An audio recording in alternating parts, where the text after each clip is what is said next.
ChatGPT has so many hidden tricks that almost nobody uses. So in this video, I'll put together a list of my top 12 all-time favorites. Some of them are actually brand new, so you could get a lot more out of ChatGPT. The first one is you could actually get ChatGPT to remember your writing style, but for every single and different use case. So instead of giving it a custom instruction in the account setting to do that, I'm gonna show you this other trick here. So here's how I'm gonna use it. First, I'm gonna ask ChatGPT to analyze a piece of writing. This is gonna be email first. And I'm just gonna say, analyze this for tone, style, format, and reading level. Now I'm gonna paste an email that I wrote myself. Now, ChatGPT understands how I like to write emails based on a different tone, style, format, and my reading level, and anything else you wanted to analyze it for. Here's the key part now. Remember my writing style for emails to my team specifically and store this to memory. So anytime I ask you to write an email to my team, use this information. Now, this is only the way I write emails to my team. This is the tone I use for that. When I write to clients, it's gonna be a different tone. So now you could see it's updated its memory with that set of instruction. And now if I ask it to write an email to my team, it uses that memory to write this email. So I don't have to have prompts back and forth. And the key with this is now I could do it the same for when I write a blog post or when I write a YouTube title and when I write emails to clients or anyone else and have separate memories for that. So it will pull in that information every single time I ask it to write something new and knows my tone, my writing style, the reading level for just about anything that I'm gonna write with without setting up any custom instructions. Next on our list, ChatGPT could also send you daily or weekly reminders. Each morning at 8 a.m., send me a report that has 3 new updates in AI. Focus on updates from major companies first, OpenAI, Google, and Anthropic. Now, this creates a task for itself. So every morning it will send you a reminder and you could turn on desktop notifications. So it'll just notify you right on your desktop. Now, these could be paused, deleted, edited, and they have a whole page for scheduling things. So any type of reminder requiring web access or not web access, it could do that for you right inside of ChatGPT.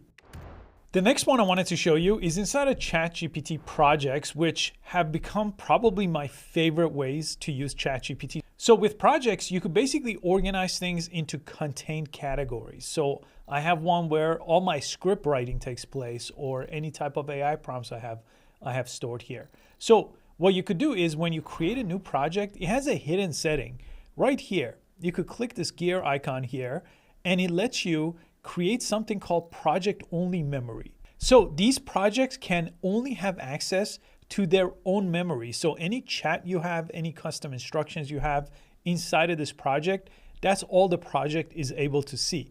So that keeps things very contained. I do this all the time when I just want the project to look into my files that I've uploaded as its knowledge base. Instead, if you have it on default, this will access your memories from outside of chat. So it will just know everything about you that is based on your account-wide information. And that option cannot be changed after you create a project, but inside of every project, you could also add your set of custom instructions here.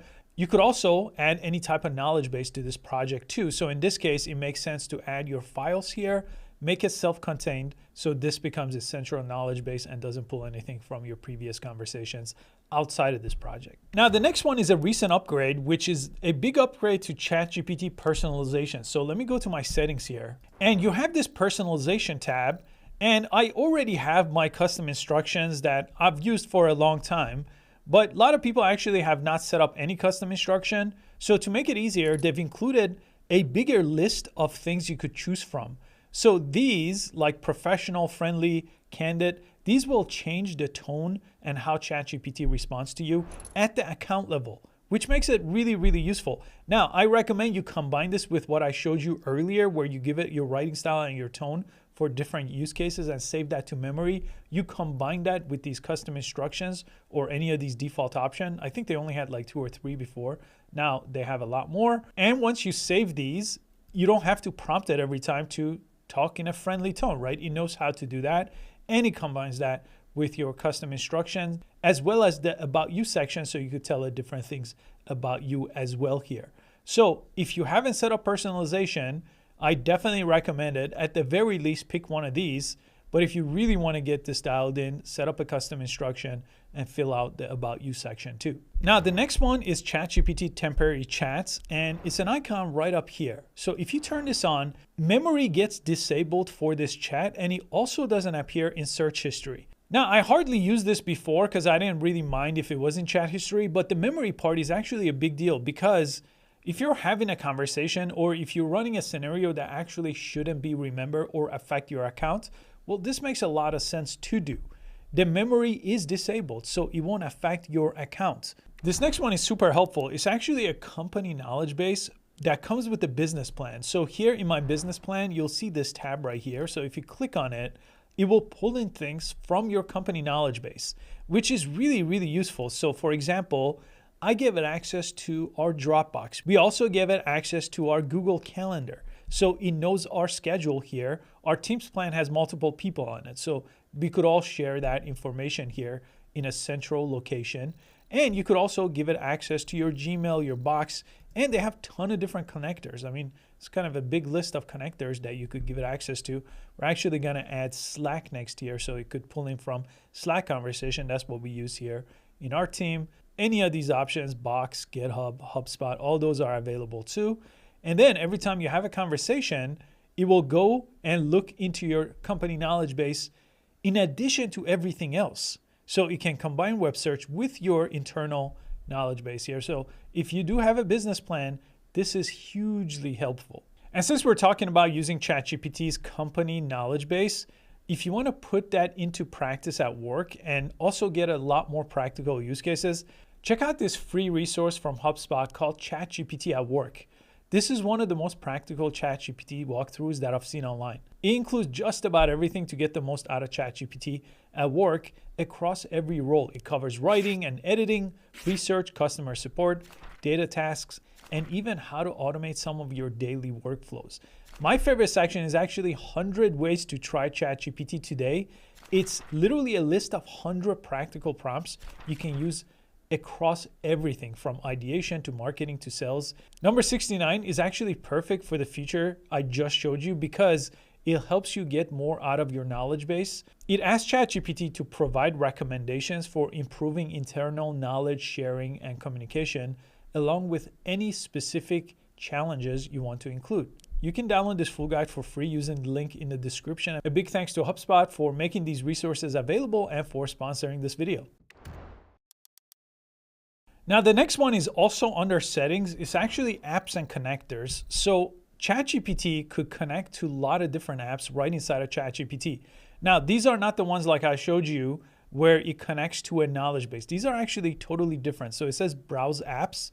So all these apps are available inside of ChatGPT. So it's a little bit like the App Store. You have a phone, you have lots of different apps. You could open those apps. They do different things for you. Well, this browse app section lets you kind of do the same thing, but inside of ChatGPT. And they recently rolled out new ones from Adobe. But this is a huge list of different apps here. So this is how it works. All you have to do is type in the @mention sign inside of chat, and it'll pull in pretty much all these apps that are available and basically get them to do things for you.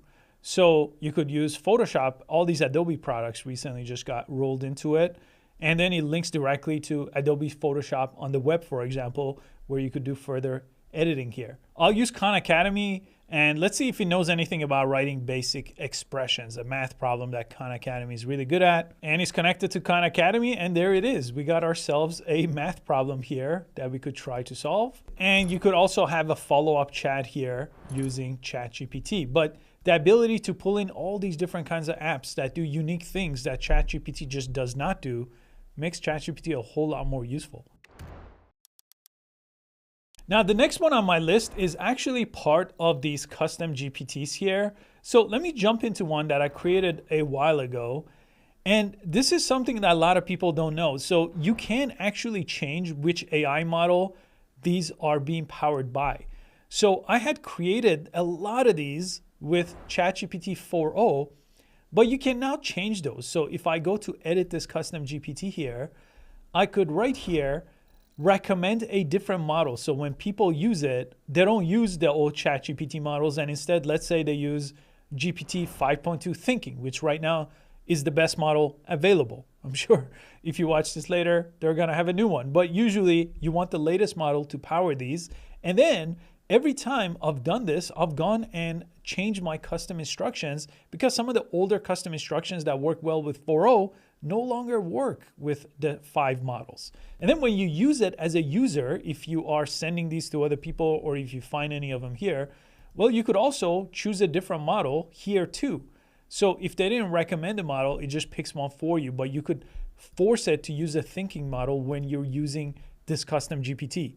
By default, a lot of them don't use a thinking model. So the answer is just decent. But if you turn on the thinking model, sometimes the answer out of these GPTs become a lot better. The next one I wanted to show you is you could actually create several different images using the image model inside of ChatGPT.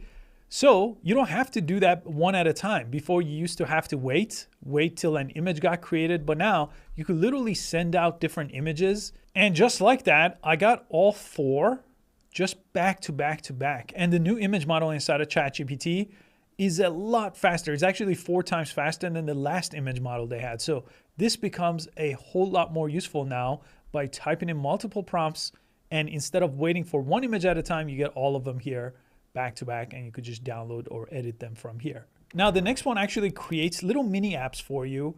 So if you press the plus sign and you turn on the canvas mode here, canvas mode can do a lot of different things. I could make an entire video on how to use canvas mode.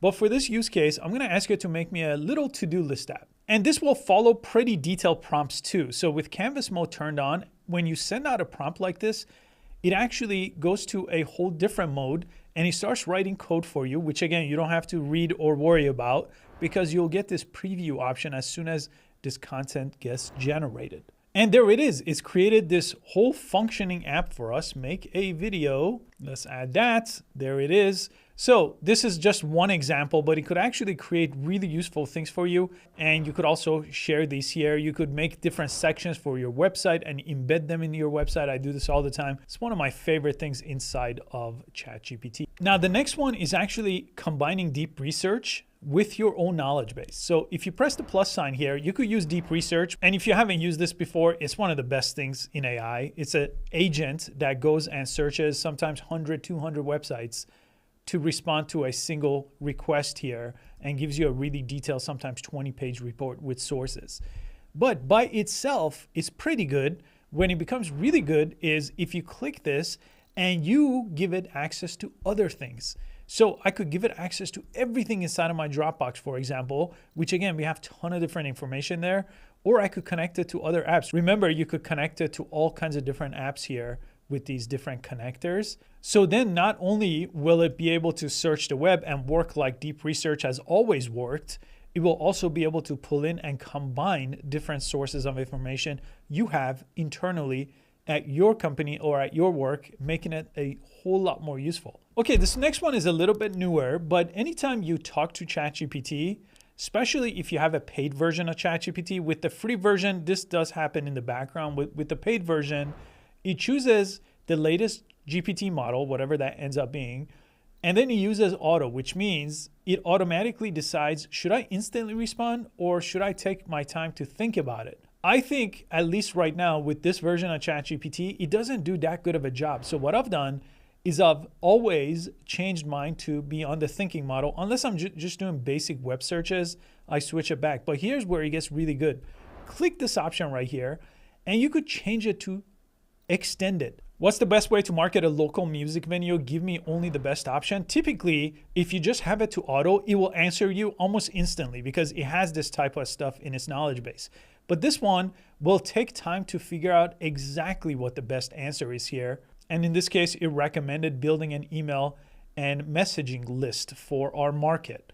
So this one actually answered us pretty quickly. Sometimes with the extended thinking, it will take a whole minute. But let me show you one other thing. I just jumped into a different account that I pay $200 a month for. Definitely not for everyone, but if you have very critical work here and you want the very best of the best, you could actually do a couple of things. You could turn on the thinking model, but with that plan, you get this other one called Heavy, even longer analysis for hardest questions. So this one actually has saved me a couple of times where my paid plan, my Teams and business plan, those plans did not quite give me the answer I was looking for with the extended version. On top of that, with the business plan and the pro plan, you also get this pro, which is research grade GPT model, which they've had for a while now. And then you could combine that with extended thinking. And that literally will give you the best possible answer in AI right now if you combine the pro version with this one. Now, the business plan, which is $30 a month, also comes with a little bit of a pro version here, but the $200 plan gives you a lot more usage out of the pro version. Again, probably not for 95% of the people, but the 5% of people that really heavily use ChatGPT can benefit from combining either the pro version with extended thinking or the thinking version with the heavy thinking, really pushing ChatGPT to its full capabilities. Now, I got one really useful bonus one for you that probably everyone's going to be able to use. So a lot of times you're having a conversation with ChatGPT. Let's say you're brainstorming an idea. Well, now you could go left with the idea or you could go right. Well, which one do you choose? Well, you don't have to choose. You could click these three dots in the conversation and branch that into a new chat. So now you take one direction with this chat and you take a whole different direction with the other chat. Now you have two chats that are saved, and I recommend now you save those to a project so that project will know everything about what's going on in a big picture. So if you start a third chat, that project will know that. And all you have to do is press the three dots for that, move it to a project, create a new project, move those conversations there, and that project will have all the context of everything about this topic moving forward. So that's my hidden list right now of ChatGPT tricks that should save you a ton of time. Hopefully some of those were new to you. And I'll share one more resource with you. We have an entire learning platform called SkillLeap, where I put together things in a very linear order inside of courses along with other instructors. So we have 30 courses and we have entire learning path that put things in linear order, course by course as well. We have a ton of downloadable resources, entire prompt libraries, and we add new courses every single month. You get access to literally the entire platform and every new feature and every new course and learning path and the community for a monthly subscription. And we have a free 7-day trial right now to make sure you jump in there, you get a lot of use out of it, see if it's a good fit for you and stick around. If it's not a good fit for you, you cancel during trial and not get charged. So I'll put a link in the description to that as well. And if you like this video, let me know so I could make refresher every few months for this, because they roll out all kinds of useful things. But a lot of times it's not clearly communicated. I mean, I keep track of this stuff daily, but most people don't. So they miss a lot of these big updates. I also made another video covering literally every feature inside of ChatGPT in a single video, and I'll link that over here.